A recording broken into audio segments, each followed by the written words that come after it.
With that, the first person to speak tonight is Jen. Jen. All right, I am Jennifer Wells, and I live on William Street around the corner. I am the East Noble High School yearbook advisor, and every year I like to make a point to come out and recognize the local businesses who help us keep our yearbook costs low by buying ads. It costs about $107 to make one yearbook, and by having businesses help us, we're able to knock the cost down to $75 so our students can afford to buy a book.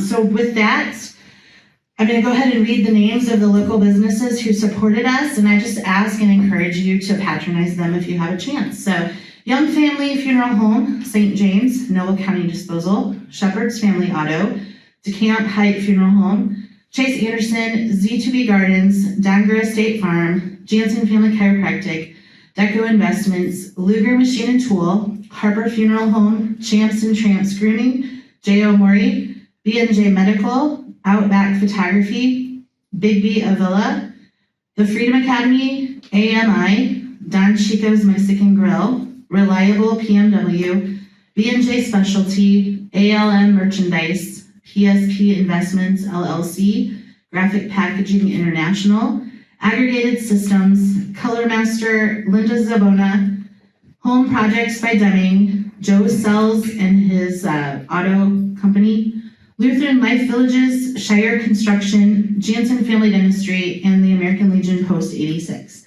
So if you have an opportunity to patronize those businesses and thank them for their support, our yearbook truly appreciates it. It gives our students a really good opportunity to do some advertising and business interactions, work with the community, and it does help keep the costs low so more of our students can get books in their hands. So thank you very much. Hello, April Moore. I'm a resident here in Kendallville.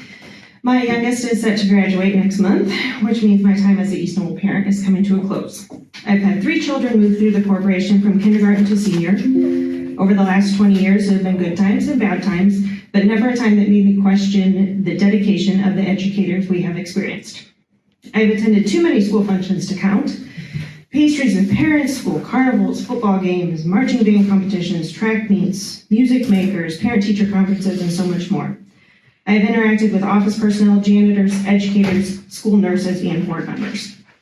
This is how I know that the staff at our school are working for the best interest of our students. This is why I've trusted them to make decisions about my child's education. I know them. I encourage every parent to do what they can to attend school functions. Talk to your child's teacher. Have open lines of communication, not just for things when things go astray, because they will, but for the good times as well.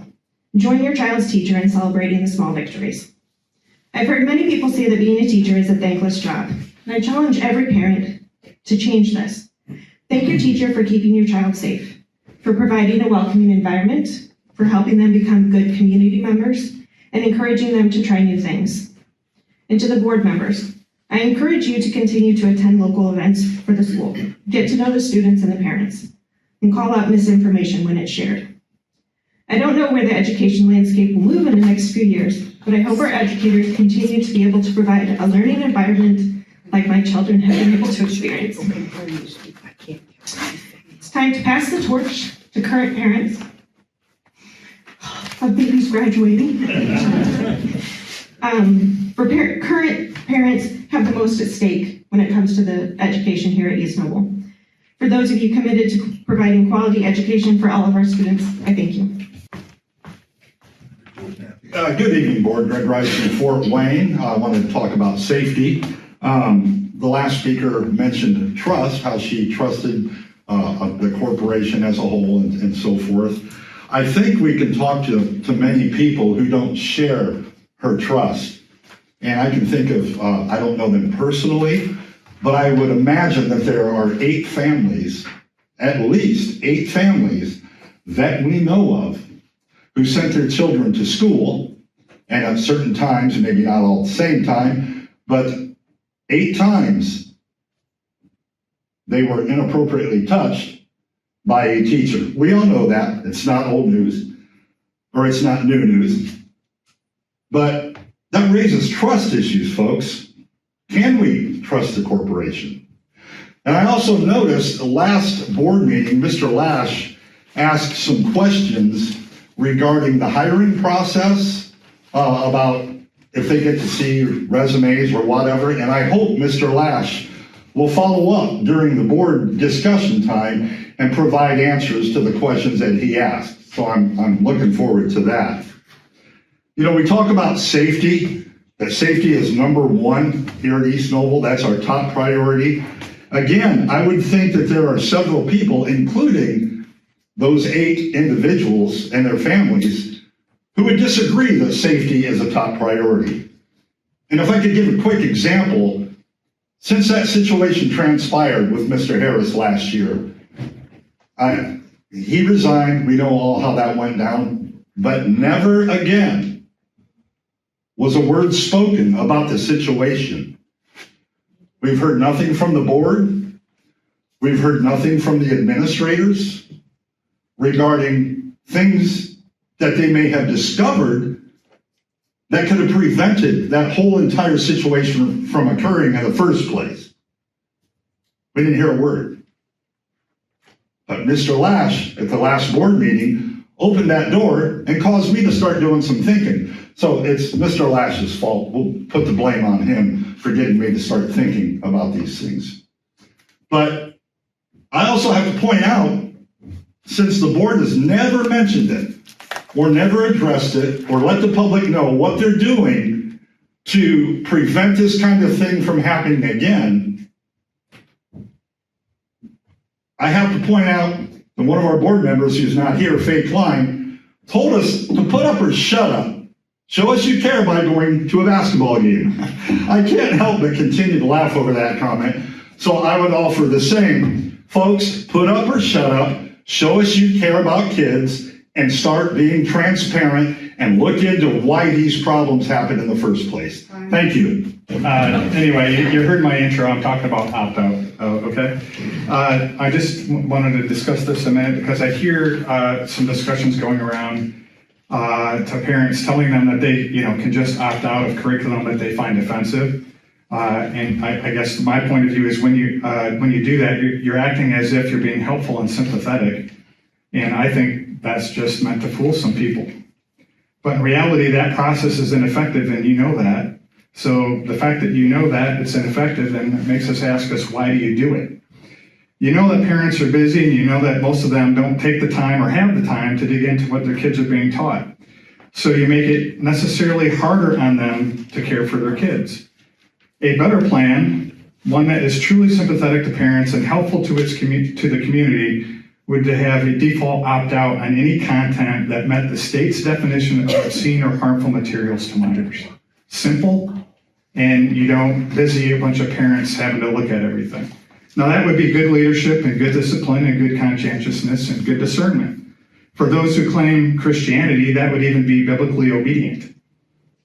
Dancing around this with the as a whole comment is just dishonest game playing. And for those who would claim that the government that governing obscenity is banning or censoring, well, let's be really clear.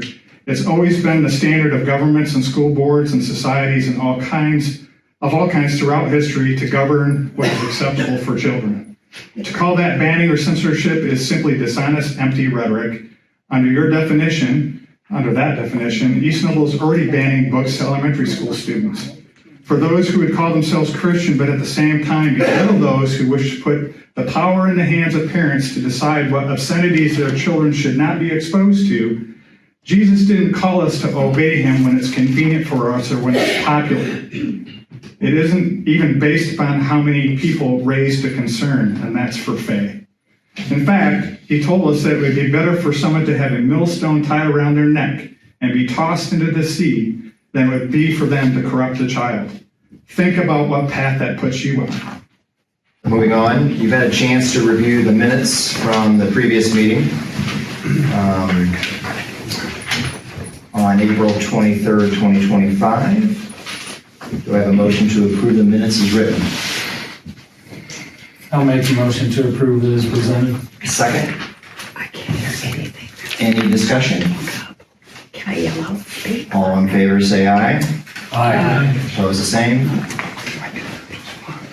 Thank you. Moving on to claims, you've also had a chance to review the claims. Is there a motion to approve them as written. I'll make a motion to approve them as written. One thing I was wondering about the claims is the copier rental. What is that exactly? You're renting from a company using a copier, or what is that? It's our fleet, it's a lease agreement for a fleet of copy machines all over the place. Okay, all right. So how much would a copy machine cost if we were to purchase our own? I don't have that information with me right now. We Yeah, can that was talk later, but Yeah, that was something I was kind of thinking about. Typically- Because if every school is using it and we're spending that much money on it, what would it be like if we kind of, sure. pay as we go to own our own, so we're not continuing Well, in that? essence, that's what we're doing. Okay. So this is a lease to own program. Okay. So it's through a 5-year lease, and typically we get about 6 years out of the devices before they're at the end of their life. Okay, And then we enter into a new 5-year lease, hoping to get 6 years out of it. So this is a lease to own program. all right, that's what I wanted to know. Thank you. We have a motion. Do I have a second? I'll second. Any further discussion? All in favor, say aye. Aye. Opposed, the same. Moving on to personnel items. In your packet, you saw the resignation, retirements, and terminations. Is there a motion to approve?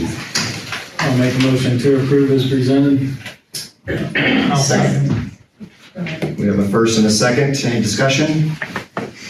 Seeing none, all in favor say aye. Aye. Opposed, the same. Motion passes. We also had several reassignments. Can I have a motion to approve? First motion to approve. We have a motion to approve. Can I have a second? I'll second. All right. Any discussion? All in favor say aye. Aye. Opposed, the same. So moved. New hires. We had a slew of new hires. Is there a motion to approve? Make a motion to approve those as presented. We have a motion. Do I have a second? Or any discussion on this? The motion? Seeing none, all in favor say aye. Aye. Opposed? I always have. We had 5 ayes and 1 opposed, Joel opposed. We also have an extra new hire in custodian. We have a motion to approve. I'll make a motion to approve as presented. Do I have a second? I'll second. Any discussion?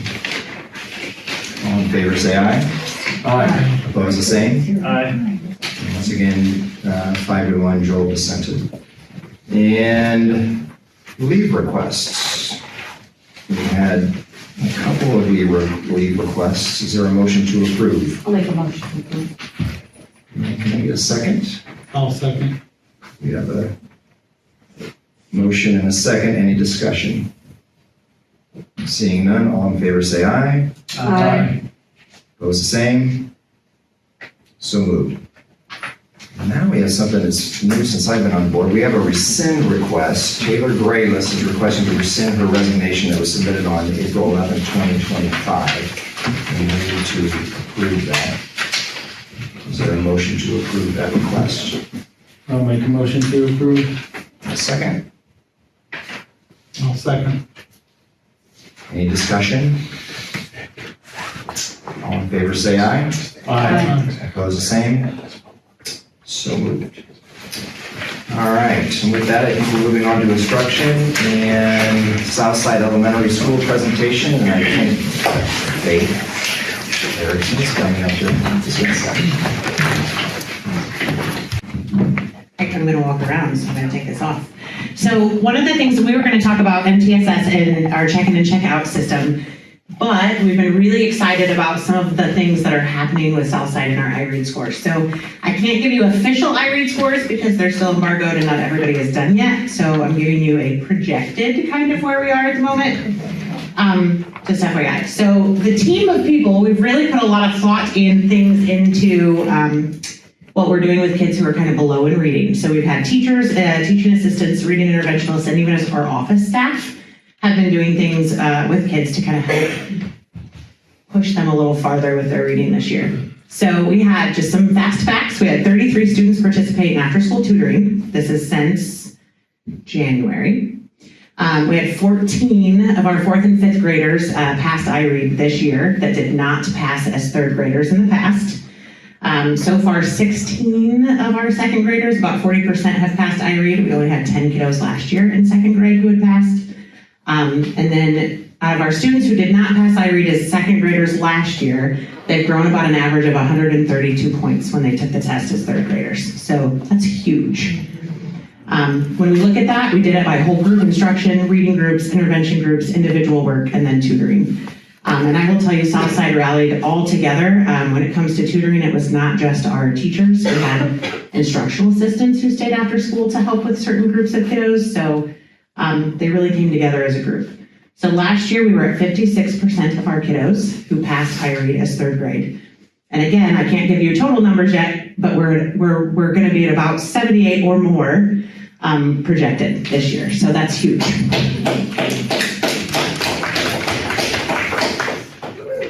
So since I had to do with data and it was fun, I wanted to make sure that you got to see that because that's big. But what we really presented was MTSS and our check-in and check-out system. So MTSS, if you do not know what it is, it's a multi-tiered system of support.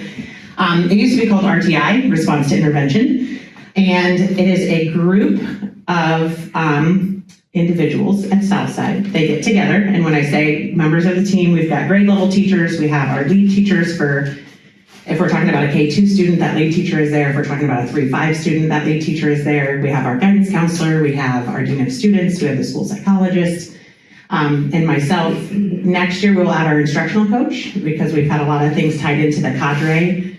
She's had enough other things on her plate that she has not been a part of that. We'll be able to include her next year, which is awesome. We get together every 6 weeks with every grade level. So it rotates. It's every Tuesday at 2:45. And we talk about kids who maybe are not progressing, whether they're not progressing in language arts or in math, or even if it's behavior, something that's keeping them from making progress.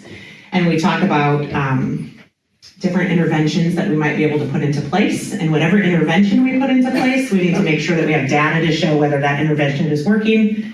If it's not working, if it's working great, you might not need to change things. If it's not working very well, then after 6 weeks, you need to see what can we change. So for language arts, it might be kiddos that don't know their alphabet. It could be CVC words, fluency, comprehension, whatever in that realm of language arts. Math, it could be they're really struggling with place value, or they cannot really get that concept of borrowing. It could be the story problems or just multiplication, division. Behavior is where we've kind of struggled in the past.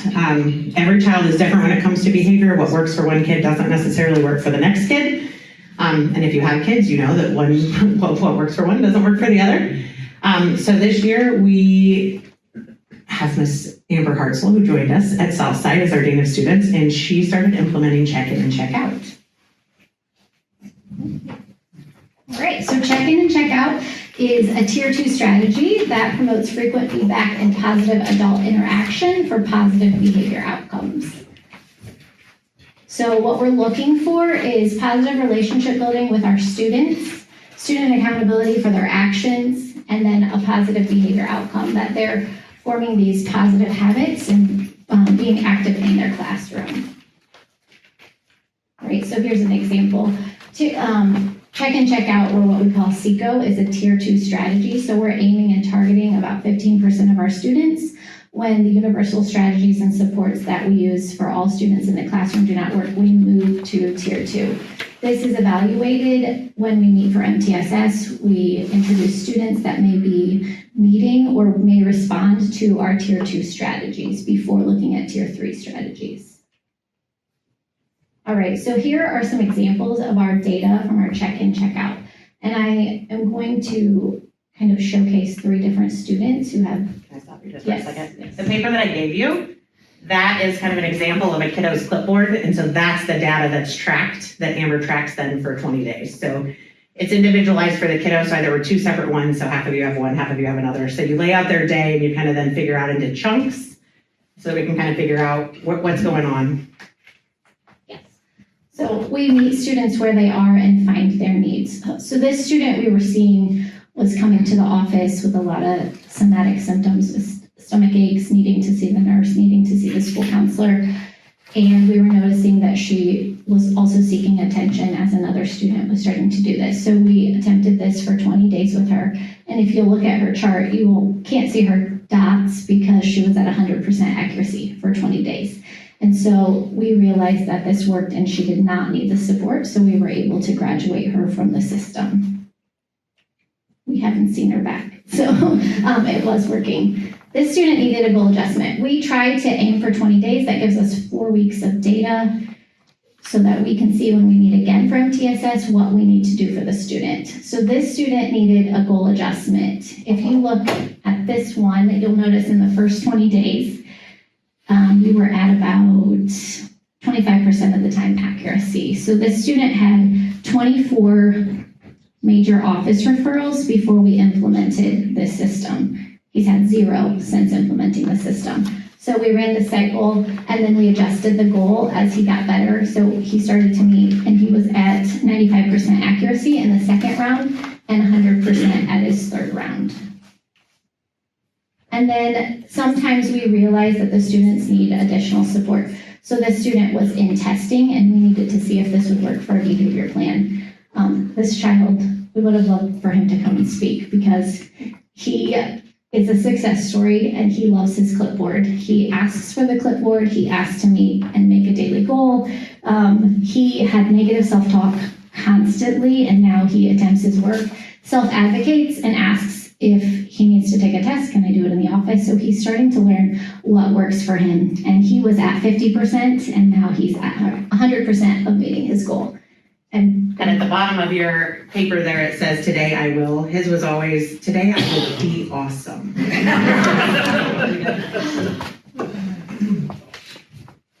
All right, and here is an example of some of our students. So our top students have graduated from our program, which is lunch in the office that they get to bring a friend and they get a special treat with that. And then we have students still on track. And then we will keep monitoring and assessing the data and evaluating through our MTSS. The other positive thing is this gives parent feedback. So this report goes home with them daily and it helps parents track. So we're constantly communicating and showing what we're doing to help their child. It leads to great conversations, lots of phone calls, especially when they're on board. That's all we have for you. Thank you. Do you have any questions? I have a comment. Okay. I walk into this building at Southside numerous times throughout the year, and I can tell you these two ladies are stellar at what they're doing, their behavior, and just working so hard for kids. And sometimes I go, I don't know how they're doing this, but they manage it, they make it happen, and things are just getting better and better all the time. So congratulations to both of you. Keep doing great things you're doing. Thank you. I had a question, and maybe I missed it in the beginning as you were talking about what you're doing, but from the behavior side, when you say they hit all of their goals for that day, like, can you describe what that looks like? Is it like initiating, doing the things on this list, or I just want to make sure I'm understanding what drives it? So when we're looking at behavior, we target one behavior. We can't solve all of the problems. So we focus solely on that one. So that child that you may have in front of you is maybe initiating tasks. And so they're just stalling. I don't ever want to get started. I can't do this. And so the goal then is with 2 prompts, within 2 prompts, you have to do this successfully 4 out of 5 times. Some students check in the morning and in the afternoon, some just the afternoon. And so if they're meeting that 4 out of 5 times on that goal specifically, then they've met that. So then we support that with a positive reinforcement. And that can look like, woohoo, or 5 minutes of fun time in the office where they get to sit and talk with a friend or talk to one of the adults. And then if they meet that goal at the end of the day, sometimes it's a piece of candy. But successfully, we want to see them making and meeting that goal. Gotcha. Okay. And with that comes every kiddo, sorry, she told me I needed to make sure I talked into the mic. So every kid kind of gets an interest inventory, because obviously if there's not something that they're willing to work for, then they're not going to do it. So for some kids, it's, they absolutely love Paw Patrol. So if I got like I scoured every garage sale we could find to get some Paw Patrol toys, so that when they came up, if they got their time, then they get 5 minutes and they just get to play with these Paw Patrol toys and then they go back to class. But that initiating, if they're initiating that, the teacher is gonna put yes or no. And then after those 20 days, if they've initiated, we might move that goal to, okay, now you need to complete the work. So it's that start to moving that needle a little bit to then continue to move it with them. Have you seen children that have not been successful, or is this like pretty much 100% successful as you started with a? No, I would say that we definitely have seen it not be successful, and we're looking at reasons to why, so we're digging into that. We just implemented it and know that there's a lot of growth and room for improvement, so we see less success in our older students. Yeah. And part of that may be the method that we're using, the clipboard, maybe that could be more digital, they're better at tracking that way. So we do know that there's room for improvement and things that we need to do to make it better. The other thing that you have to have is teacher buy-in, because if you don't have teacher buy-in that this is something that you want to try, then it's not going to work. And I'm not going to lie, that's extra work on a teacher. I mean, we have one teacher that has 4 clipboards in their classroom. And so that's a lot to be able to like, okay, this kid initiated, yes, no. And so you're going to have those teachers that are like, nope, sorry, I have too many other things to do right now. Well, it's not going to be successful. So it's kind of that two-way street between the student and the teacher. Is this just a pilot to see, hey, are we seeing success with this, and it grows the children, and then we would expand this out to the other elementaries, or does? I will tell you that Miss Jamie Carroll has been doing check-in and check-out at Wayne Center for a while. So Okay. It's one of those things where it has to be done consistently. And so one of the great things about having Amber with me this year is that we're able to do it consistently. It's something that she's kind of run from the beginning, and she's had some experience with check-in and check-out at her previous school. So that makes a big difference. Sounds good. Those were great questions. Any other questions, board? Thank you again, Cole. Thank you. Appreciate it. Next up on instruction is food service summer meal update, and I think Roger Urick's gonna talk to us. Good evening, board. I'd like to share some of our achievements this year, and then go in and talk about our plans for our summer meal program. One of our big things, this is my 4th year as the food service director, and it's probably my best year yet. We have been staffed all year, which is amazing. We have 46 full-time employees and 4 subs, which is just awesome. We have plenty of people working. At the beginning of the year, we set goals and we have focuses. This year, we were focusing on the quality of our food and presentation. We want it to be an awesome dining experience for our kids when they come in. We want to see those wows, the color with our fresh fruits and vegetables. Quality, we've really been focusing on our recipes, making sure that we're following procedure, and I think it's paid off. We've had fewer negative comments this year from students and moms and dads when we get pictures on Facebook. This year, we've served 565,150 meals as of last Friday. We average about 3,500 a day. So we still have this week and part of next week. So our breakfast and lunch participation this year was up 5%, and that was based on our enrollment this year, which was down a little bit from last year. This year we were CEP at all schools, so participation at the high school was up. Breakfast was up 7%, lunches were up 9%, which is a big jump. So as of last Friday, we had served 50,000 more meals than we did last year, which was a big increase for us. We also had a goal with our inventory to make sure that we were financially stable. And the goal, we based that on the cost of our menu or the cost of our meals to come up with a number for what our inventory should be. managers were focused this year. We were within 1% of our goal, which was around $485 of our goal for the district, which was phenomenal. Things that we added this year to make the dining experience better, we offered National Food Days, which gave students another opportunity to try something new. We continued our Try Day Fridays, which introduces new food to our students. They get to vote on that. The littles love it. We have smiley and frowny faces. They go crazy with that. We did our birthday celebrations the last Friday of the month, where the elementaries did cupcakes, high school and middle school, because of the number of students that we serve, we offer birthday cookies. We also introduced educational crackers this year, which supported our new digital magazine, which focuses on fresh fruits and vegetables, milk. It offers all kinds of information for the kids to learn about the foods that they eat and why it's good for them.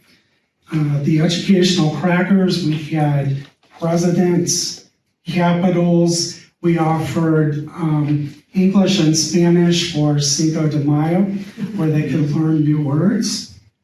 We also started breakfast on our 2-hour delay days for the students that needed breakfast. That was a pretty big deal this year too. We offered a Serve Save class, and that was paid for by the department. It's an 8-hour class where our employees learn about food safety, how to handle food safety, how to use chemicals properly. We got 12 new certifications this year. Out of our 50 employees, we have 33 that are certified now, which is a big, big deal. We're only required by the health department to have one in every kitchen. We've also implemented a new orientation and structured training program for our new employees and our subs, so they're prepared when they get into our kitchens. They know where they're going. We move our subs around so they get to know all the employees at the kitchen, so when they're called, they're not going in and they don't know anyone. So those were our big accomplishments this year, and we're pretty proud of the staff in the kitchen for accomplishing those. Our summer meal plans, districts in the area, they're cutting back their programs, limiting their sites. Part of that is because of short staffing, they can't find drivers. Last year, we had 16 people sign up to work our summer meal program. This year, I have 26. That's awesome. That allows us to continue to grow our program. This year, we have 13 sites. We added Drake Terrace as one of our new sites. We're also feeding at Deerfield Apartments, Carriage House, Nelson Estates, Colonial and Maple Grove mobile home parks, Northside Elementary, Avila Elementary, the high school, Rum City Library, Leota Fire Station, and we're also feeding the park department and the YMCA. We're working with transportation again this year to help us deliver our meals. We've added another mobile route, so we're going to have 4 mobile routes this year. That allows us more drive time and more time to serve at our sites. Last year, some sites were about 10 minutes. This year, we're allowing 20. We're anticipating participation to be up about 5%.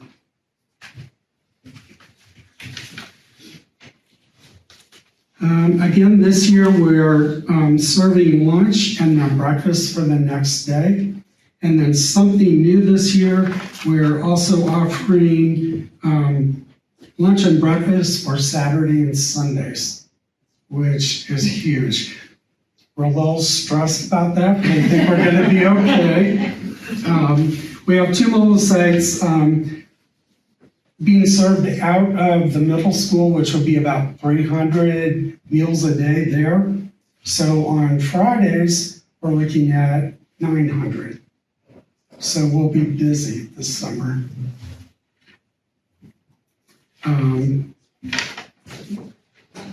Let's see. We, last year we applied for a No Kid Hungry grant. Those grants are designed to help the summer meal programs expand. We used that for transportation last year. We bought new insulated coolers, things that we needed for the program. We were awarded $20,000 last year.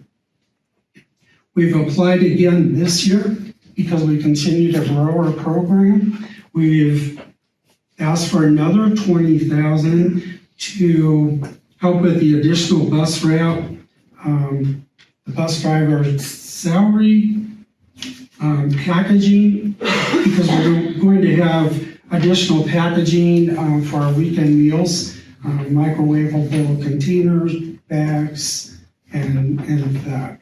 So we should be hearing in a few weeks if we are granted that money. So we're excited. So those are our plans. All right, thank you. Hey, Roger, before you sit down, hang on a second.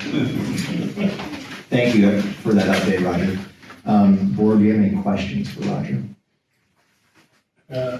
Where were you when I was in school? The funding that you talked about, the grant, will that cover everything for the summer, or? It won't. It will cover a big part of transportation, the fees for the buses, payroll, and a lot of the paper.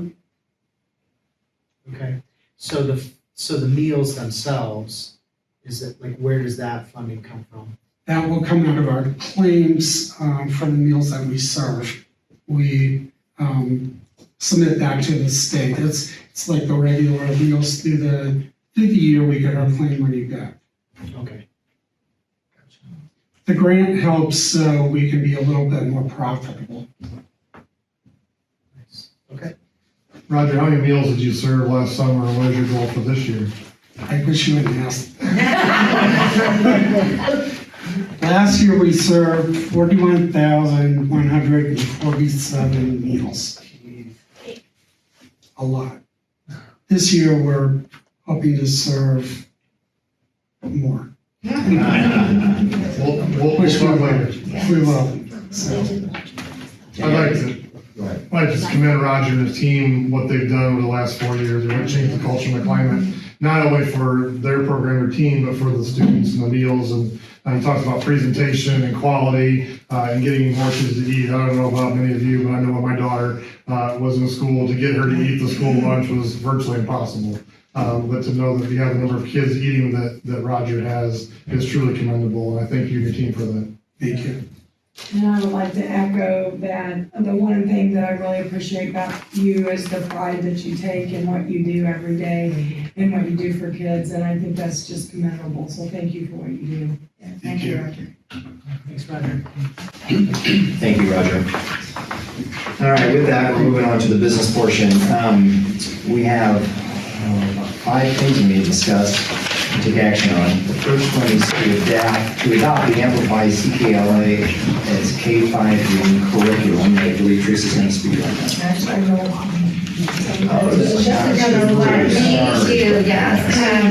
apologize for my voice. I've been sick for the last couple of days, but But we are ready to ask for adoption of our reading curriculum. This is one of the biggest adoptions that we do as a school. You know, it's very involved. And it takes a full year to dig into it. I did want to give you a little bit of history or background on this journey. A few years ago, our legislators put into Indiana code something that's called high quality curriculum materials. Luckily, they abbreviate that as HQCM. So with high quality curriculum materials, the legislators told the Department of Ed, look, you need to, and they gave them some criteria. And so part of it is alignment to the standards, which if you remember a couple meetings ago, I talked about how we've reduced and prioritized those. So of course that changes those. And then there is committees that they have to bring in terms of content experts, parents, etc. And then they have to, as a vendor, wanting to be on that list, they have to pass every part of that rubric. And so it's a pretty intense process. Back in the day, it used to be like the business model was the big companies would wine and dine you, and whoever spent the most money on you tended to get the money, you know? And that's gone, you know, because now you have to be on the legislative and DOE approved list. And so what that ended up being is 4 companies, 4 vendors made it. Many more submitted, but only 4 made it. And so we did go through the pilot. And if you know any of the teachers that were part of the pilot, they definitely deserve a thank you, because in addition to everything they were teaching all day, they were trying to learn a second curriculum and kind of adjust mid-year. And it is an extra, you know, unpaid, just professional thing to do. And so as we went through the pilot, then we had lots of conversations, lots of trainings, and lots of Zooms and surveys that we worked with the administrators as well to get some input. One of the things that, you know, we don't want to do is to train our teachers in one thing and then shift and then shift and then shift. And so we were very cognizant of what are the teachers already doing. So you've had lots of presentations this year. UFly has come up, MTSS has come up. You know, what all is already happening that works with. And of course, we have legislation with the science of reading. So all of this is being shared to say, like, it's not an eeny, meeny, miny, mo type of process by any stretch of the imagination. The other thing that we did is we really reached out to other schools. One of the things is you don't get to see the entire curriculum. And so we talked to people that have been using CKLA around the state. And I mean, like, we've got just a list of people we talked to, and what did they think? So some of our neighboring schools, Westview, Wawasee, DeKalb, Fairfield, West Noble, Lakeland, Central Noble, and Concord also are using the CKLA and or are adopting it to go into their curriculum next year. So to me, that gives us the connection to talk to them if we're having issues. One of the things that's in the proposal that you have is that we're choosing not to go with Boost. It's the technology piece. And we're choosing to let go of the skills strand because we feel UFly takes care of it. It also saves us $300,000. And we feel we can do, our teachers have the professional training to do without. So I just wanted to let you know that that's sort of the history there. We did have Brock, you guys know Brock that does our communications. He put on our social media and Parent Square and website that it was up for public review from May 7th to May 21st. So we did have our samples out from May 7th to May 21st using those 3 platforms. We did have one person come in prior to today, And funny enough, it was because she was just waiting on a dentist appointment next door. And then Joel came in today. I appreciated that. We were able to have a conversation. Joel had a really good question. He asked about wanting to see the whole thing, if we could see it online. And I wanted to get an answer to him. So I contacted the company, and they said that because the materials are protected by copyright, and that they spent the time and resources into developing their programs, the full content can't legally be made publicly available online without violating intellectual property laws. So I want to make sure I got that answer for you. So what if it doesn't get released to the public, but more for the board to look over at, like in a confidential way? I don't know, they wouldn't be able to really control that, I don't think. But, but we could, if some school that does have it already, we could do like a visit to that school. Yeah. We could do that. Yeah. So I know I'm getting wordy, but I get excited about this kind of stuff in a nerdy sort of way. So what I'm asking tonight is, after all that history lesson there and all that due diligence of going through all of that and talking to so many people, and by the way, our representative is John Lash, not Josh Lash, and he is an East Noble graduate, and his dad used to teach here. But anyways, I'm recommending adopting Amplify CKLA for $358,037.45. I will make a motion to accept what you just said. Thank you. Presented. Right after the Board, we have a motion. Do I have a second? I'll second it. We have a first and a second. Is there any further discussion? Is there any way we could maybe push this off just a little bit longer to maybe next meeting, so we could have maybe a, kind of how like you have a presentation from the schools and stuff, where they talk about stuff more in depth for us? We have a motion and a second that needs to be acted on first. Yeah. And if that passes, then it passes. If not, then we can go back to that comment. Yeah. We need So to vote on this. I did have some questions. Sure. You had on your list like some key benefits, and just coming into the board, maybe not understanding like how some of this ties into the iLearn checkpoints and University of Florida Literacy Institute, and just kind of getting a better understanding of that, like how that stuff ties in. Can we talk about that a little bit? Yeah, education standpoint. Okay, just to make sure I'm answering your question and I'm not just blabbering. You're talking about these right here, right? Yep. Okay. You got it. So, the iLearn checkpoints refer to, so iLearn is our statewide assessment. Starting next year, instead of us having one summative at the end of the year, which means it's like your final exam, instead next year, we're going to have a checkpoint in the middle of the fall, a checkpoint around January, and a checkpoint around Valentine's, St. Patrick's Day, and then a summative. And basically what they're doing is they're saying, we want you to start the year focusing on these standards. And then you're going to take the first checkpoint and see, how did the kids do? You're going to get those results back instantly. And then look at that data, and then just like, we had so many principals that presented this year on the different ways that they group and individualize their instruction, what they'll do is work on those students who didn't master the standards. And then there's another set of standards that's going to be an iLearn checkpoint. And those scores don't count against us. They're called formative assessments. And then at the end of the year, we will have a summative, and that'll be our final score. But the idea is we've checked in on the kids according to their standards, Right. and we've responded.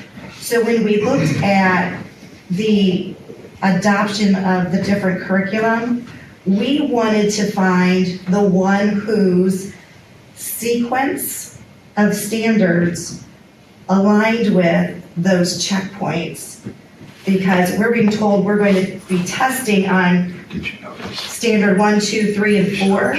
We didn't want to have a textbook that started with standards 9, 13, 8, and 5. Yeah. So we were looking for getting those all aligned. And then U-Fly has to do, I'm not a good one to explain U-Fly. The elementary principals and teachers are, but it is a training that they've received. It's part of, it's called the Science of Reading. It's an intensive, skills-based strategy for teaching kids reading. So it lines up with what they've already seen, been taught, understand. Yeah, I didn't like the idea of them being trained the last, was it 3 years on U-Fly? And then saying, oh, we're kidding, we're gonna throw that out and go a different direction. Yeah. When you guys, it shows you looked at, you kind of piloted the Amplify CKLA and then the Wonders option. What made you choose those two to review? And then kind of talk a little bit more in depth about how we got to the point where we're like, hey, this is the one we want. What research did we do? I'm just trying to get a better picture of how the teachers were involved and hey, this is exactly what we want. You know what I'm saying? I do. So the starting process, of course, was the 4 that were on that HQCM. Yeah, could you tell me what 4 of those were? Because I tried to look that up, and I apologize. I tried to do some research too, and it's all online. And so Indiana is not, they have a lot more than the 4, so I wasn't sure which ones actually qualify. It's on this document that I have, if you can get right off from there. Gotcha. And then the selection of the 2 that were piloted happened when Dr. Koros was here the first semester. So that process was already put in motion when I came in January. Gotcha. What I can tell from looking at what I do know about those is that they aligned most to what East Noble's teaching practices are. Yeah. Your second question though was, we had the 2, how did we get to the place where we tipped the scales to make that final decision, I think? Yeah, and then a little bit what research you did. As I start to look at, okay, what are teachers saying about this? Any concerns with this as you try to look online? Because that's all we have. We don't have, go through all the books, right? Were you guys able to pilot all the books, and even though you're not going through the full curriculum and you feel good with all of that, or was it just a partial, what's that look like? So what happens is the company comes in and they send people who are their trainers that do the professional development. We get subs for those teachers who are going to be piloting, and they get a day of training with the company. So that's going to go through all the different parts as far as any online parts, any of the, using all the resources. And then they would, each of the 2 companies offered a different amount of support. CKLA was much stronger. In fact, they were to the point where we had to kind of be back off. But they wanted to check in very regularly, virtually. They came and did visits with the teachers so that they could talk with them and watch them. So then the teachers actually had a number of units, full units that they implemented in their classroom with the students so that they could do all the different parts of it and actually experience it and see how easy it was to use the different materials. It's crazy how many materials some textbook companies will send. It's crazy. And the online portions of it, how easy it was to use, how did the kids respond? And then what we did is we, because it was really hard to pull everybody together, we did Zoom and asked people to say the pros and the cons. How did the students respond? I had a whole list of, I don't have it with me, but a whole list of criteria that we talked about. One of the things that with CKLA is that the students' response to it was much higher than Wonders. Okay. The writing portion. So one of the things I've heard since I started in January is an interest in getting a better writing program. And they felt like CKLA came with a stronger writing program without us having to go find something else or to have to buy something else. that it was already embedded. Yeah. And then again, talking to other schools, and seeing how they, are going through the process. So it's statewide curriculum groups and different curriculum groups. There's just a strong pull towards how CKLA is aligning with everything else that's going on. Okay. Yeah. How long do you think this, like, I know that curriculums end up changing and they move stuff around on you guys a lot. How long do you think this sticks for? Is this 2 years, 5 years? Like, do you get control of that? I'm still trying to understand, like. No, I love where- your questions. So back in the day, I'm not old enough to be able to say that, we used to be on a 6-year rotation in Indiana, so it was like, reading was 1 year, math was the next year, and every 6 years. But the state got rid of that. And now it's up to the schools to decide how often you want to adopt. And so, there's schools that they'll adopt and they'll stick with it for a long time. They can, it really just depends on a How variety of it's working. factors, I guess. Yeah, how it's working, how the data is, all that kind of stuff.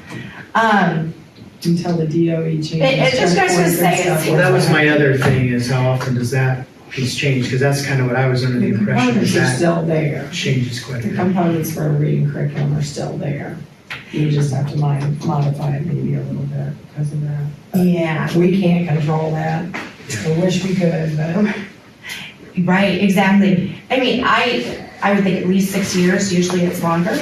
I have a lot of conversations with the cabinet, with the team about controlling the curriculum cost and what we're able to do with online resources, what we're able to do where we can create our own materials. But when it comes to reading, we gotta buy the full. Yeah. Gotta go with it all. It's too important. Yeah. It sounds like you guys did a lot of due diligence. That helps me get a little more comfortable with where you guys sit with it. Yeah. Stepping outside of that, I'd like to make a recommendation for future stuff, because as I listened to what we just did, we made a motion in a second without discussion. And I feel like if we had discussion before, there may be, you may have some that say, I think we need to hold off on a vote, maybe spend some more time researching it. That's why we get our packets on Friday. So you have Friday, Saturday, Sunday, Well- Monday, Tuesday, Wednesday, an opportunity to call and ask questions. Yeah, I mean, this is a really big It step is. though, right? Like to And- research and- something like this. Right, and you can have lots of time to discuss your questions. But to his point, some things may take a little bit more time, and Right. since there was a And you motion can in a learn. second, we certainly could vote to turn this down to have more time. So that's, and to your point too, Joel. I think that's I would what you say were trying that's, to say. yeah, would be my recommendation, but I understand. Yeah, so is there any more discussion on that? Okay, so, Dr. Greer, could you please read the motion again so that we know what we're voting on? And then we'll call for a vote. Well, I made a motion to Do accept. you remember exactly what it was though? Well, to accept the proposal to adopt Amplify CKL as the new K-5 reading curriculum is what the paper says, so as presented Okay. in her paper that we got on Okay. Friday. Is that accurate, Dr. Greer? Okay, thank you. So that being said, we have a motion and a second. All in favor, say aye. Aye. Opposed, the same? Aye. All right, so moved. Moving on to the next item is an action to approve the 2026 school board meeting dates and locations. And Teresa, I think you're going to speak to this. Each year, we come back to the board and look at new meeting dates, and we try to keep them consistent from the year before. So we just did corresponding dates, and we do have two in the month of August, because one of them has changed to the day before school starts, and then we do a lot of hiring during that time, so we did put 2 dates in there for August. The rest of them all have one. So, we're asking for, we're presenting as a recommendation to approve the school board meeting dates and locations for the 26th year calendar year. I make a motion to accept the recommendation for the dates for the 2026 board meetings and locations. I'll second. We have a first and a second on the motion. Any discussion? All in favor say aye. Aye. Opposed, the same. So moved. Next up is the action to approve overnight high school boys basketball tournament coming up. Yeah, this has become an annual thing where Brandon Grinnell is asking to take his players to a shootout in Indianapolis down in the Carmel area. And they do an overnight, 2 days of playing down there. So he is asking that he can do that again with his players. So we're just asking for approval of the overnight high school boys basketball tournament. And I guess it's a shootout, for lack of whatever it is. Do I hear a motion to approve? Do you have any discussion on this? Would you like to have discussion now? Please. Okay. So do they fundraise 100% of this themselves? This doesn't come out of any budgetary Honestly, I item. don't know that. They said that some of it was provided by the boosters. Okay. Typically, a lot of times it is. Yeah. So really, in theory, they're fundraising themselves. I mean, we might be paying transportation, but everything, these hotel rooms and everything are done. For the most part, hotel rooms, food are paid for by boosters and not district funds or activity funds. And isn't this the second year we've done it? Second, third? Where this request has come up easily? So Lisa said. Oh, You should do that, Teresa. Do you know how many years it's been? Well, I think since I've been here, so I think the last 3 or 4 years anyway. So I can tell you how long before then. And maybe Brian. do you Yeah, he's know? been here before now. Yeah, I don't know if they were doing it previously. for, Brandon. I don't know how long they've been down in Indianapolis for this. It is pretty common, these basketball tournaments or, 7-on-7 tournaments or whatever, where they do things like this.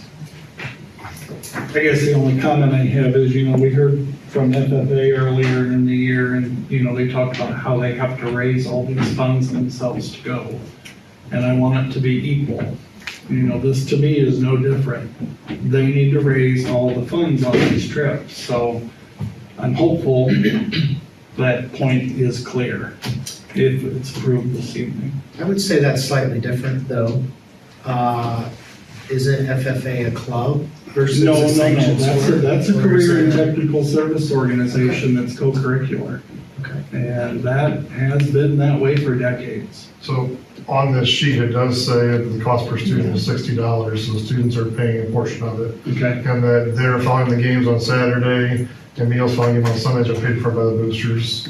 So we do have it clearly laid out. That he has it listed on here. Okay. Just as long as we're being equal.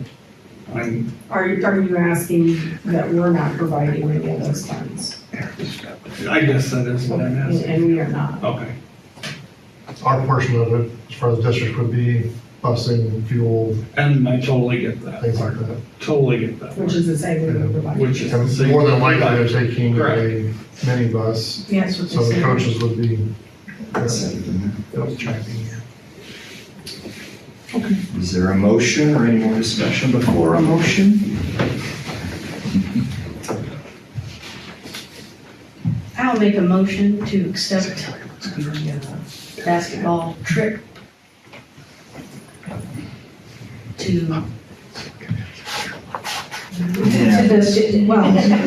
the showcase in the Indianapolis area,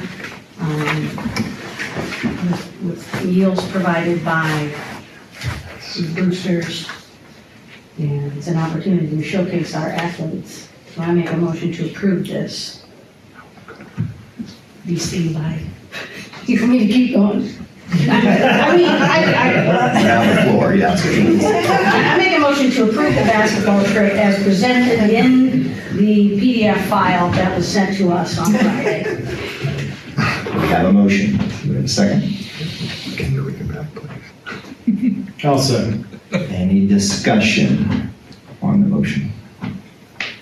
Seeing none, all in favor say aye. Aye. Opposed, the same? So moved. Next up is action to deem the turf and scoreboard obsolete. We just fell out of money, right? I'm just kidding, right? And sell at auction. So, at the time I put this on here, I was working with an auction company, for these two items. And since it was put on here, more discussion has continued.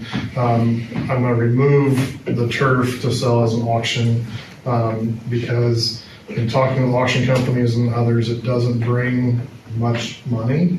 And the amount of time, hassle, and the unknown of how much you'd have left over stockpiled, and the uncertainty of what you'd have to do with that, taking it to landfill or whatever. And talking with Field Turf more about it, who has it in their business policy that they are a green company, it does not go to landfill, that they will then push it to a consignment company who will sell it, who has broader connections. And we will have access to provide, if anybody in the area, farmers, parents, whoever would like some of that, they could get a hold of them and do this. So I would take the turf field off of that and just deem the scoreboard obsolete so we can sell that at auction.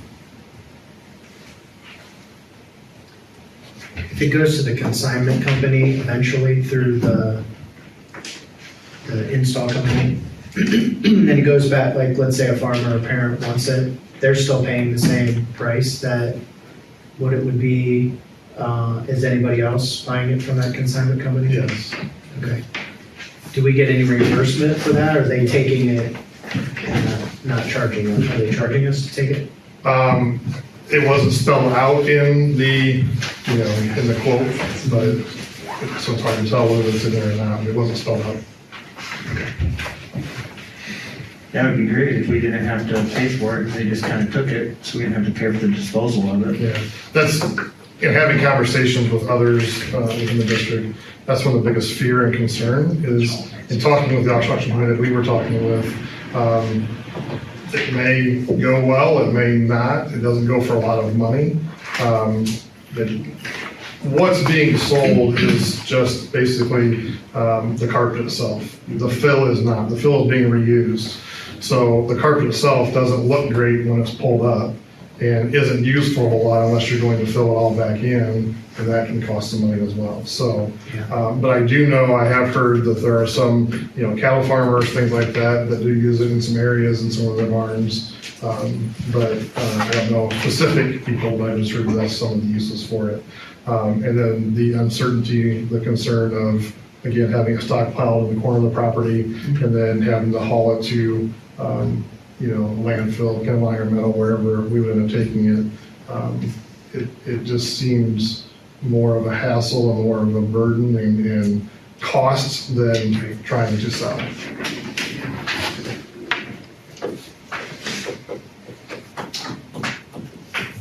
So again, I want to change the motion to remove the turf, and we would then deem the scoreboard obsolete and sell that through the auction process.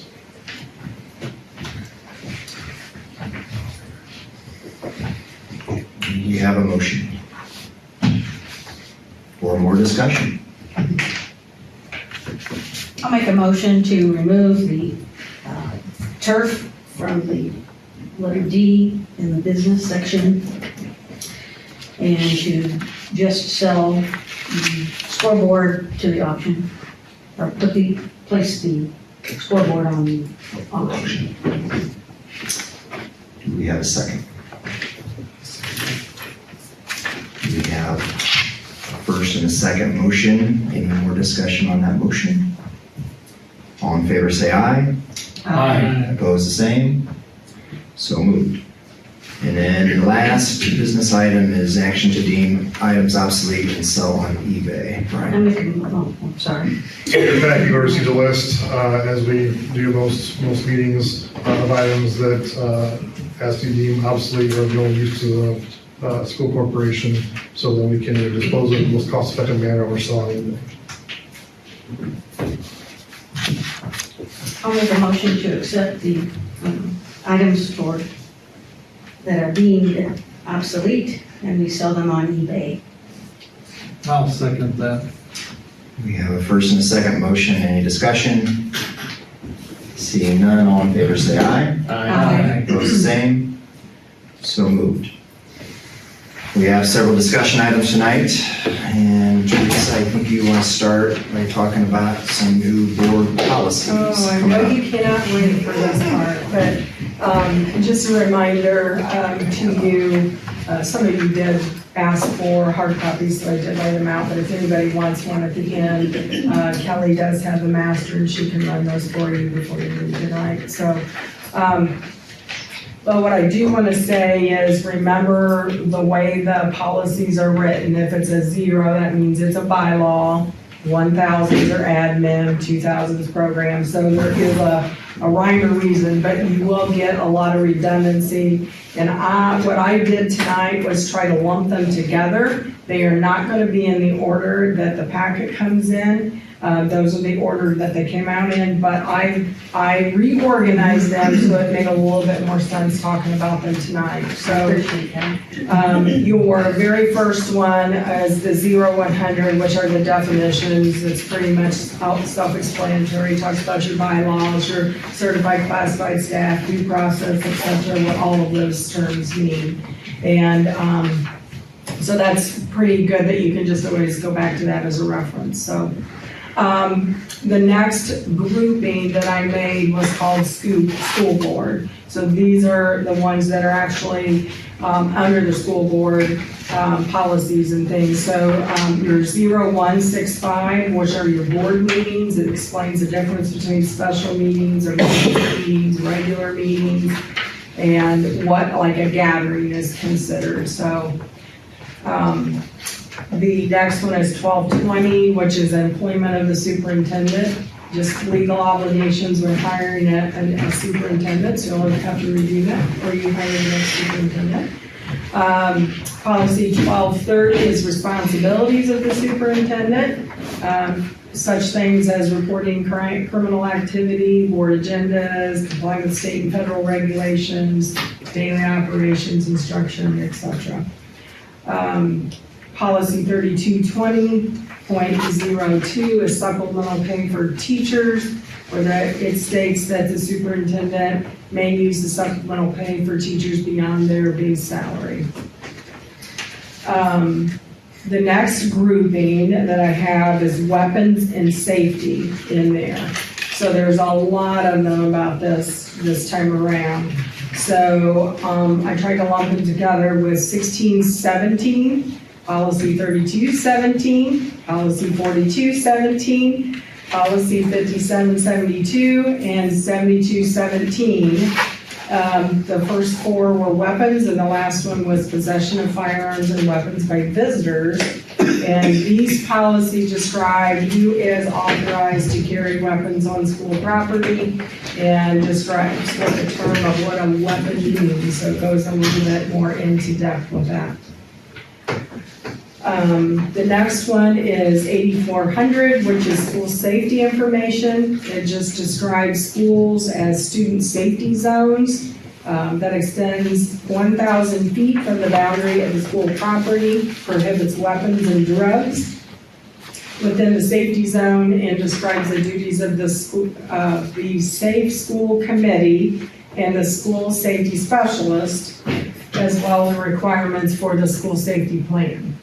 A mouthful, lots of information in there. And then the last one under the weapons and safety is 8420, which is emergency preparedness plans and drills. It just describes the legal requirements of the emergency preparedness plan. and created in conjunction with local law enforcement agencies and just appropriate drills that we need to do each year, so. Okay, the next section is technology, and there's several under technology this year. 5136, personal communication devices. 5136.01, technology resources and other electronic equipment. 7540.03 is student technology acceptable use and safety. 5136, personal communication devices. 7440.03, student technology acceptable use and safety, and 7440.03, 7540.04, 7540.09. And what this boils down to is artificial intelligence. They were all wrapped into all of those policies. And so there is one that's all by itself that is just artificial intelligence, but then it goes into more details within those other policies. And they all reference each other, which is interesting. So, students is the next category, and we have policy 5410, which is promotion, replacement, and retention, and it just updates the retention at the third grade level if students do not pass IREAD, and with the exemptions of the good cause exemptions, it just goes into a little bit of detail in that area. So 5460 is graduation requirements. It just added a few things like must provide each senior with the FAFSA notification, and also graduation plans by the end of 8th grade, just updates that, and describes the 3 graduation pathway requirements, which are to enroll, enlist, or employ. Policy 5500, student conduct, it just updates and includes that AI integrity piece. 5610, suspension and expulsion of students. The updates were insertions of policy references within this policy. It just lists a bunch of references to other policy. It cross-references all the others. It's a little different. So 2623, student assessment. It details again the IREAD assessment and what those consequences are regarding that. And attendance just updates this policy to include the truancy prevention, which is included and has also mandatory parent meetings, which I don't understand how it can be mandatory. But anyway, religious instruction release time is in there, and exceptions for student absences, because there are some defined by the state that are in here as well. Policy 5111, determination of legal settlement and eligibility for enrollment of students without legal settlement in the corporation, proof of Indiana residency. So that's been around for a little while. They just changed the ability to charge any tuition as an equal opportunity for all, added due process for transfer students, and removed several lines of unnecessary language that was within that policy. And I believe our last one is under the financial area. It is 6140, the depository agreements of digital payment applications. And it talks a lot about digital payment applications, including but not limited to PayPal, Venmo, and is it Zelle? Zelle, okay. I've never heard of that one. That the corporation may utilize to accept funds for payment of school fees or services. And then 6250 was required ABM counts for the purpose of state funding and verification of residency for membership. And the only update in this whole policy was they changed the fall count day to October 1st or another date set by the State Board of Ed. That was a pretty easy one. Was that easier to understand that it was grouped together like that, or was? I thought so. Okay. Yeah. Scott's going, no way, I should have went through it on one at a time. And I didn't think about till after I printed those that I probably should have put it in there, so I apologize. But Having seen them before for many years come around, I mean, it's usually from legislation or like I'm very appreciative of our AI policy that gives teachers a lot of leeway of what they will, as an individual, accept or not accept with instruction of expectations. And, you know, I was glad to see that. So, and for our new members too, I mean, and this is always given to us through Neola is the company we use. It's a legal team that works together to create board policy for school boards. And so it's reviewed and reviewed again, and every few years they keep going back over the policies and try to update them and send them to us. And it's a long process to go through to get them ready, even for you to see, so. because I didn't see it, when we were talking about the Venmo payments, and is it that a may, like the corporation may accept? Or it's like, Yeah, they're just saying you may accept individual applications such as, so, yeah.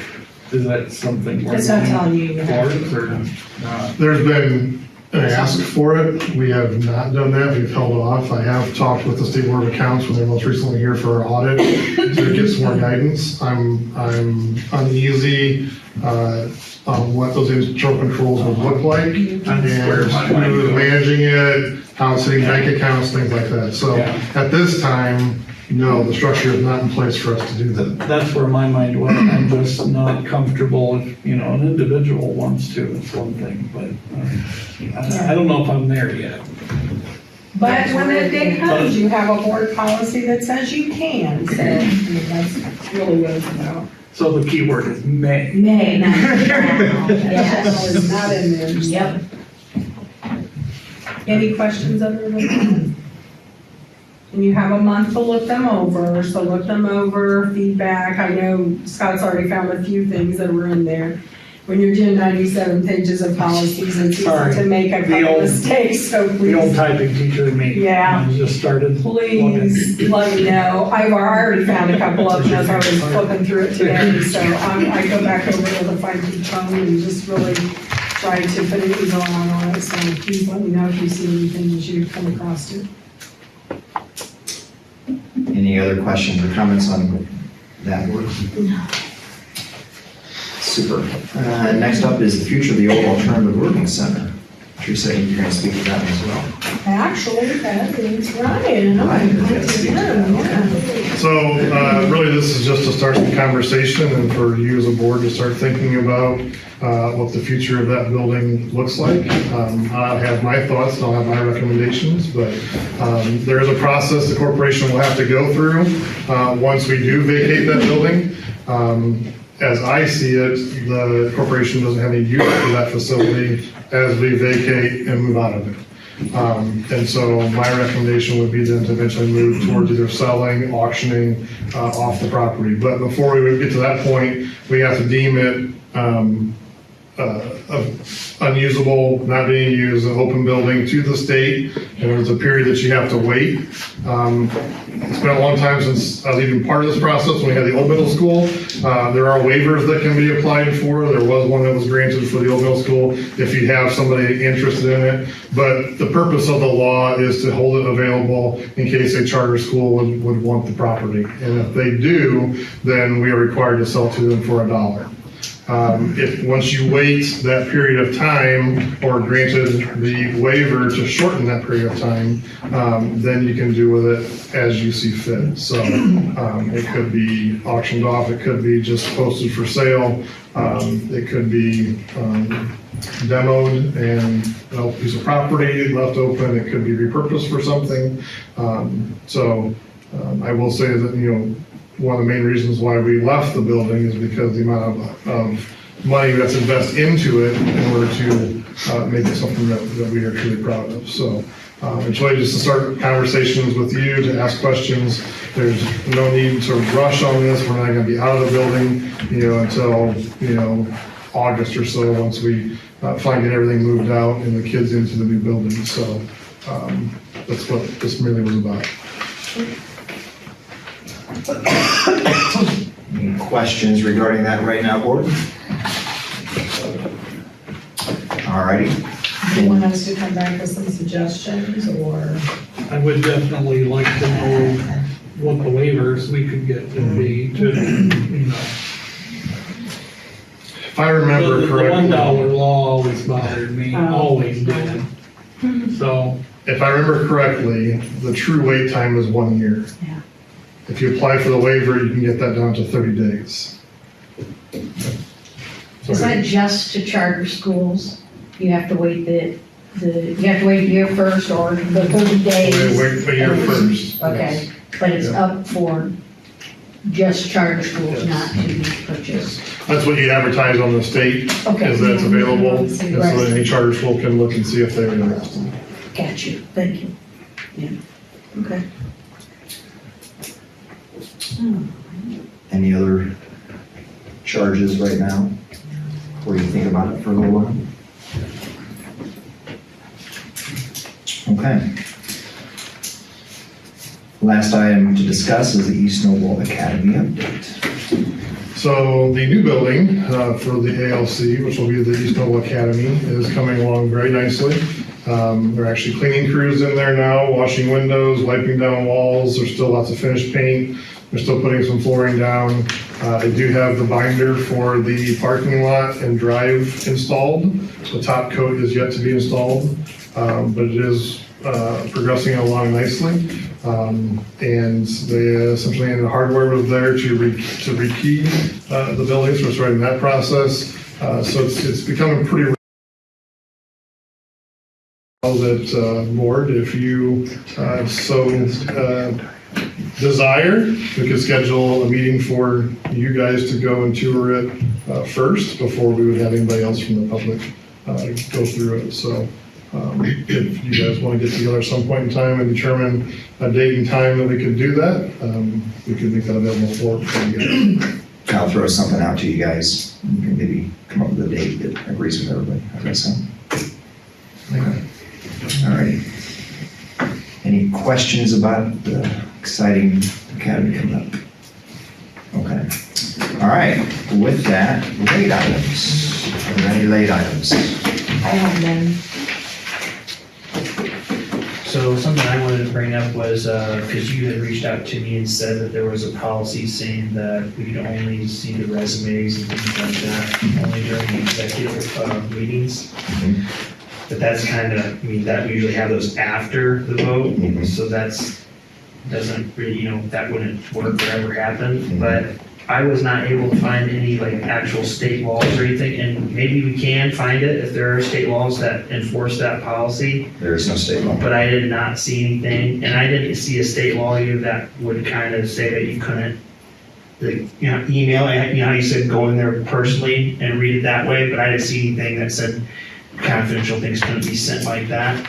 So maybe we could work towards something to get that to where the board members are able to see those things outside of that executive meeting, Sure. Before the meeting, because The policy would, the way I understand it, the policy would need to be changed because right now it is at the exec session. yeah. So we would have to agree on an exec session between the time that we get that packet and the meeting, which we could certainly do if everybody agrees to wanting to do that. Or since there's no state law saying that it has to be viewed during exec session, you undo that policy. Yep. And then certainly just could. receive it in our Friday packet. Yep.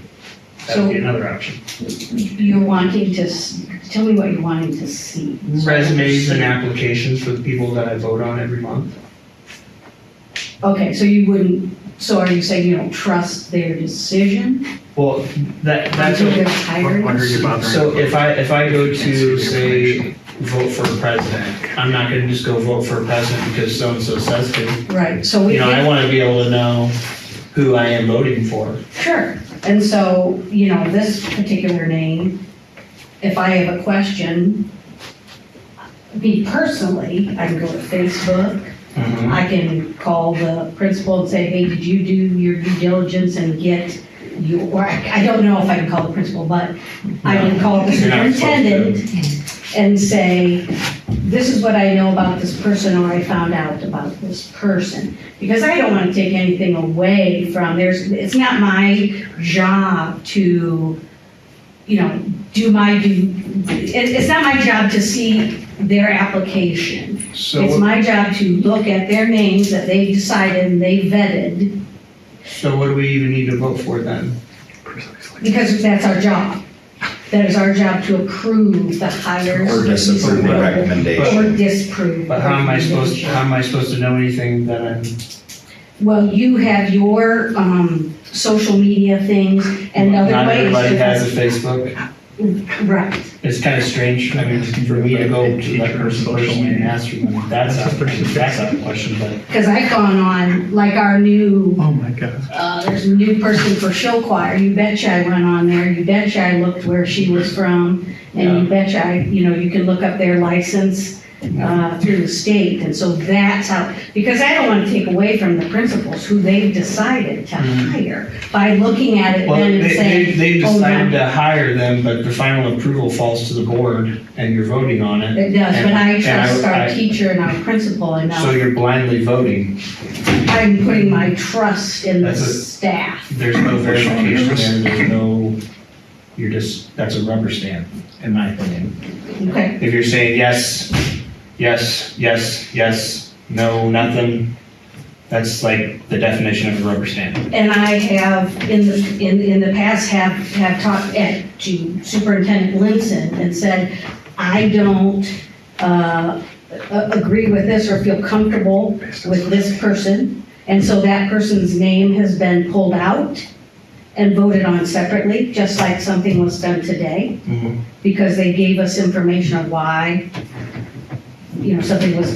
Well, all I see is name, so I don't know how to go into that. Well, you can go on mycase.com. I mean, there's lots of things that our principals have already done to bring it to us. And I think maybe the longer and the more time you spend visiting with our superintendent and learning the process of these things. I don't think so. But we You don't can agree, disagree on that, it's fine. And that's fine, and Joel, once again, policy's meant to be changed. So, if we can get agreement on that there is a better way of doing it, I think, we should be open to that. There are a couple of concerns I'd have with this tweak.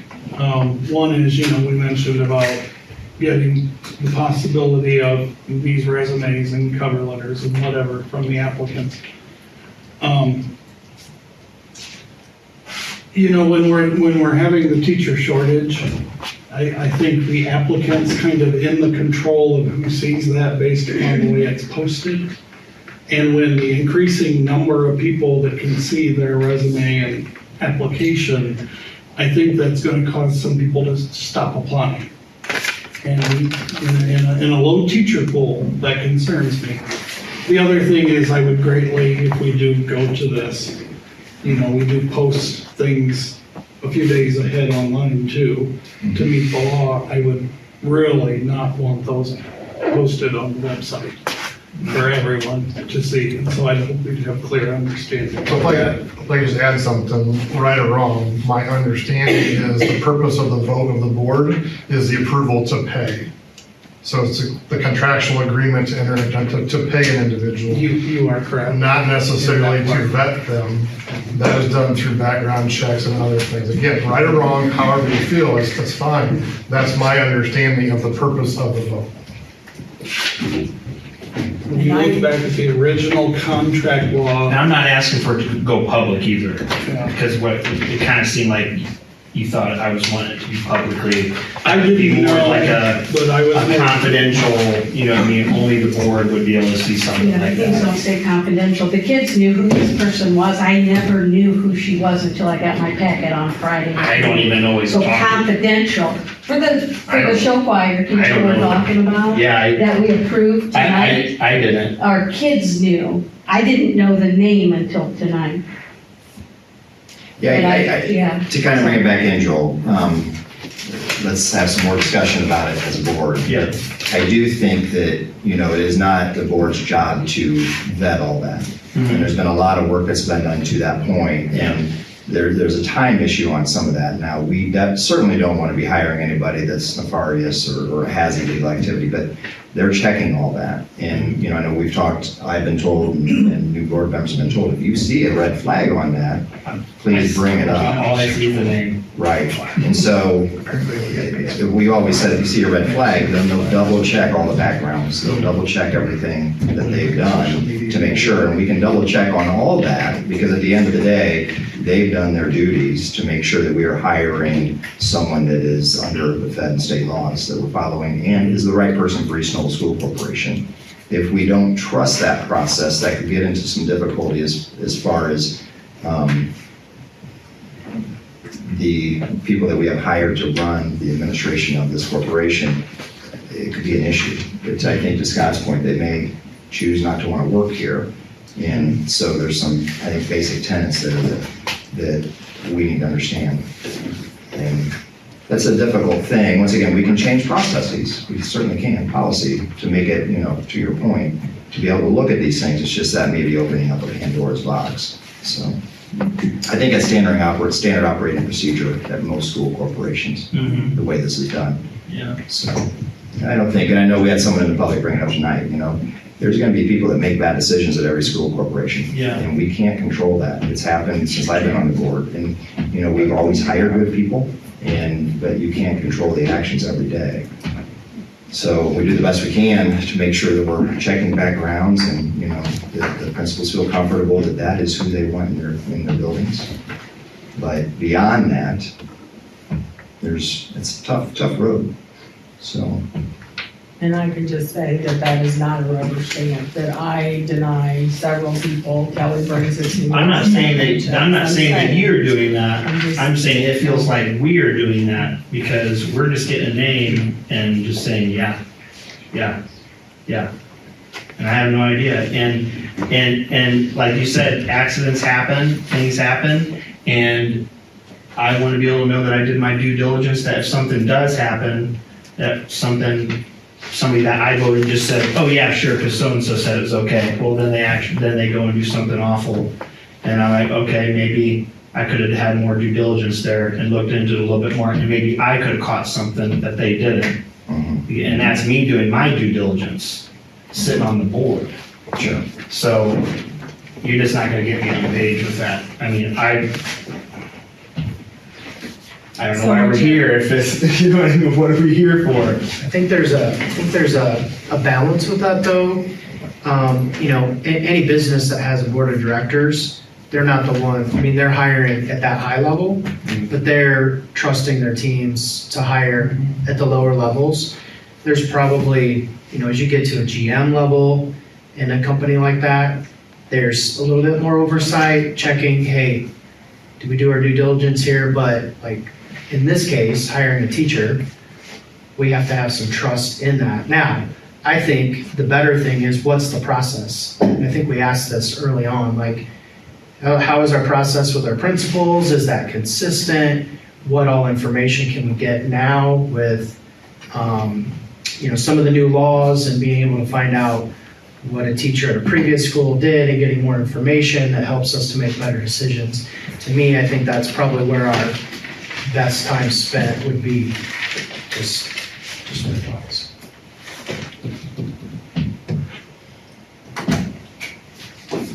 Hope that gives some insight, and once again, let's continue to discuss it. Yeah. Because it's not a closed door. No, Certainly, yeah. policy is meant to be Yeah. changed if necessary. Yeah. So, okay. All right. Are there any late items? Okay. Comments from the superintendent? Yeah, I just want to congratulate our new hires. Do we have any of them in the audience? I don't think so. All right. I just want to say, here at the end of the year, we just have so many great experience for our staff and our students at the end of the school year. There's so many events going on. I'm sure some of you have attended them, but last week we were able to announce our Teacher of the Year, which is Mr. Brian Dreckrow. He is a math teacher at the high school.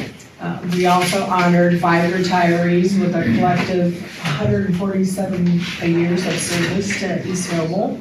Sad to see him go, but we also had senior honors last week to where they received a lot of awards and scholarships, and so congratulations to all of those people that I just listed above. So a lot of great things happening. Also, I want to let the board know that we did open up registration for next school year. We're going to be offering some giveaways coming up very soon here. We'll be advertising those. So just kind of be looking out for that and encourage people to get enrolled as soon as possible. It just helps us in the long run to be able to plan for the number of teachers and what sections and all of those kind of things. So also just want to thank all the parents who had spent time with me in my coffee chats this year. I'm going to be continuing that next year and just picking that back up in the fall. But it was really refreshing to hear a lot of the positive comments and a lot of the good feedback that I got about areas that we need to look at and improve. So I appreciate all of that information that I was able to gather. So also just thank our guest speakers tonight, Southside, and also our food service department. Always great hearing from them and all the progress that they're making. So thank you for that. And just with 1 week left in the school year, just want to thank our staff, our teachers, our students, our parents, everybody for working together to making sure that our kids are taken care of and good things are happening each and every day in our schools. So thank you to all, and just hope everybody enjoys their summer. And I won't get to see you back next year, but hopefully you'll come to the board meeting still. But thank you all for just making it a really good year. So appreciate that. Board as well. You guys are always right behind us cheerleading, right? All right, any comments or questions from the board? I do want to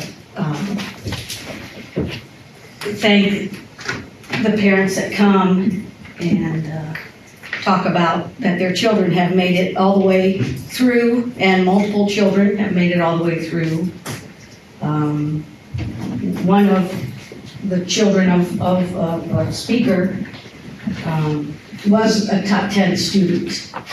And so that's always very exciting, and congratulations to an involved parent who vets their books and takes the time. You're very busy. Parents are busy. We're all busy people. But you take the time and you invest in your kids. That's a big deal. That's a big deal. So I really thank you for coming, and all the parents that come and speak and give their opinions. And thank you to our staff as well. I've been to several buildings with culture days, and I mean, that's just quite an honor. I was at Rome City, and that's where my children went, and that art teacher is retiring at 37, 30, did she have 37 or 34? I don't know. Anyway, she had 30-something. 33? James Coleman, okay. So, and it was amazing to see the program, and having been involved, and that's one of our kids' most favorite things was Culture Day. That's very exciting. And, yeah, so, but I saw Germany, I think, and Wayne Center. yeah, Wayne Center. I went to North Side, and so it was a lot of fun. A lot of fun. Any other comments? I have one real quick one.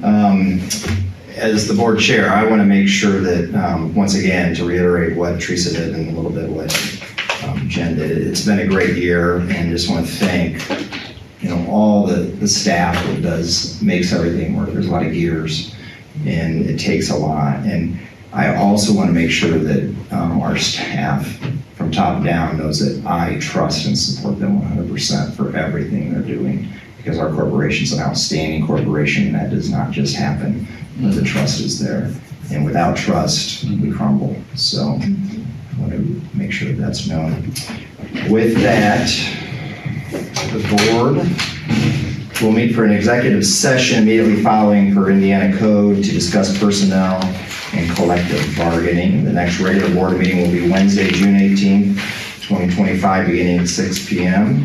in this administration office. And we are now adjourned.